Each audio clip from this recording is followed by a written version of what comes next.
Hello, എല്ലാവരും സുഖമായിരിക്കുന്നോ? ഞാൻ ഇന്ന് ഇച്ചിരി അവൽ വിളയിക്കാൻ വേണ്ടി പോവുകയാണേ. അതിന് ഞാൻ ഇച്ചിരി അവലെടുത്ത് വെച്ചിട്ടുണ്ട്, ഇച്ചിരി തേങ്ങ ചിരണ്ടി വെച്ചിട്ടുണ്ട്, ചക്കര ഉരുക്കി അതും ആറി ഇവിടെ അതും മാറ്റി വെച്ചിട്ടുണ്ട്. ഉരുളി അടുപ്പിലോട്ട് വയ്ക്കാൻ പോവുകയാണേ. ഞാൻ ഗ്യാസ് കത്തിച്ചു. ഇനി ആ ഉരുളി എടുത്ത് വെച്ചു. അതൊന്ന് ചൂടായി വരട്ടെ. അപ്പോഴത്തേക്കിന് ഞാൻ അവലിട്ടിട്ടുണ്ട് കേട്ടോ. അവലൊന്ന് പതുക്കെ ഇച്ചിരി ഒന്ന് മൂക്കണം. അവൽ മൂത്ത് ഞാൻ ഇത് മാറ്റി വയ്ക്കുവാണ് ഒരു ബൗളിനകത്തോട്ട്. അടുപ്പയിലോട്ട് വെച്ചു. അടുത്തത് ഞാൻ ഇച്ചിരി തേങ്ങ ചിരണ്ടി വെച്ചിരുന്നത് അതും ഒന്നിട്ട് കൊടുത്തു. അതിനകത്തോട്ട് ഞാൻ ഈ ചക്കരയും ഒഴിക്കുവാണ്. തേങ്ങ ഒന്ന് പതുക്കെ മൂത്ത് വന്നപ്പോഴത്തേക്കിന് ഒത്തിരി ഇല്ല, എന്നാലും ഇച്ചിരി ഒന്ന് മൂത്ത് വന്നപ്പോഴത്തേക്കിന് ഞാൻ ചക്കര പാനിയാക്കിയത് അതും ഒഴിച്ചു കൊടുത്തു. ഇനി അതൊന്ന് നല്ലതുപോലെ ഇതൊന്ന് കുറുകി വരണം, അല്ലെങ്കിൽ അത് കേട് വന്ന് പോകും. ഇച്ചിരി നാൾ ഇരിക്കാനുള്ളത്, അപ്പം ഒന്ന് കേട് വന്ന് പോകും. ഇച്ചിരി വെള്ളമൊക്കെ പറ്റി അതിങ്ങനെ വന്നിട്ടുണ്ട്. ഞാൻ അപ്പോഴത്തേക്കിന് ഇതിന് വേണ്ടി ഇച്ചിരി ആവശ്യമുള്ള സാധനങ്ങളായത് ചുക്ക്, പിന്നെ ഏലയ്ക്ക, ജീരകം, കടല, നിലക്കടലയും പൊട്ടുകടലയും ഉണ്ട്.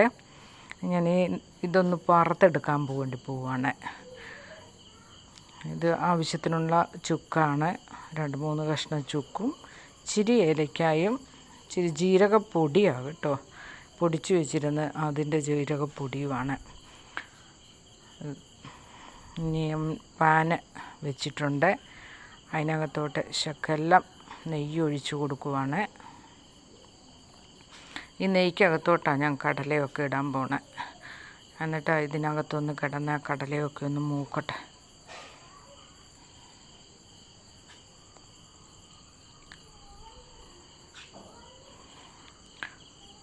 എല്ലാം കൂടെ ഒന്ന് ഇളക്കി കൊടുക്കുക.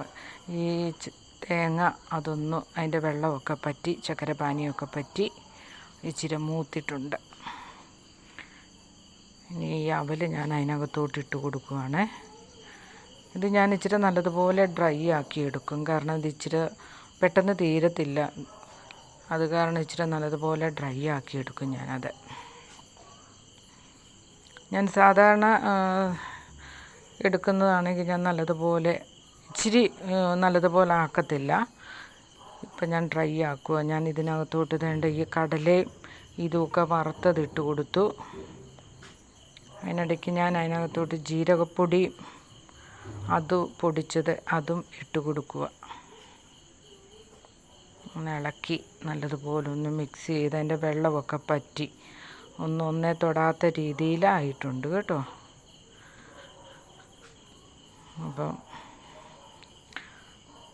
ശകലം നെയ്യും കൂടെ അതിനകത്തോട്ട് ഒഴിച്ച് കൊടുക്കുക. നല്ലൊരു മണവും ഇച്ചിരി ഒരു ടേസ്റ്റും ഒക്കെ ഉണ്ടാവും. എല്ലാവരും അത് ചെയ്യുമെന്ന് എനിക്കറിയില്ല, പക്ഷേ ഞാനിച്ചിരി നെയ്യ് ഒഴിച്ച് കൊടുക്കുവാണ്. ഇനി ഞാൻ ഈ പൊടി ഇതിനകത്തോട്ടിട്ടു. പൊടിച്ച് വെച്ചിരിക്കുന്ന ജീരകപ്പൊടിയും ഒക്കെ ഇട്ട് കൊടുത്തു. നല്ലതുപോലെ കണ്ടില്ലേ, ഡ്രൈ ആയിട്ടുണ്ട്. കുഞ്ഞുങ്ങളൊക്കെ ഉള്ളപ്പം വീട്ടിൽ ഇച്ചിരി ഇങ്ങനെ സ്റ്റോക്ക് ഉണ്ടാക്കി വെക്കുന്നത് നല്ലതാണ്. അവരെ കയറി ഇറങ്ങിയൊക്കെ എടുത്ത് കഴിച്ചോളും. പിള്ളേർക്കിഷ്ടമാണ്. ഇതാണ് നമ്മുടെ ഇതൊക്കെ റെഡിയായി. അപ്പോൾ ഒപ്പം എൻ്റെ ചെടികളൊക്കെ ഒന്ന് കണ്ടോ കേട്ടോ, നല്ല ഭംഗിയില്ലേ? അപ്പം എല്ലാവരും ഇതൊന്ന് ഉണ്ടാക്കി നോക്കണം കേട്ടോ. Okay, by.